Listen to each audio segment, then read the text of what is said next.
Here we are from American School of Flower Design, the how-to.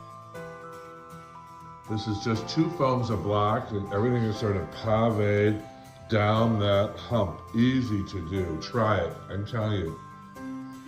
That's kale, wax flower, and pink double Asiatic lilies.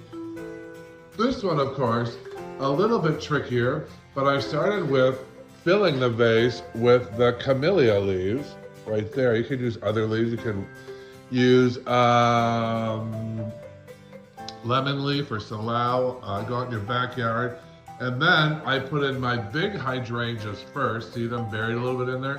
Then I just took a bunch of lilies and about a dozen roses and scattered them throughout in sort of an old Dutch, Flemish, European design. So, flowerschool101.com. If you want to join us in class, go to our website and you'll see our schedule of events. Look.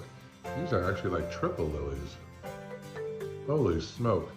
Anyway, none of this is hard. I'll show you how to do it. If you want to be a designer, join us in class. Flowerschool101.com. Keep blooming.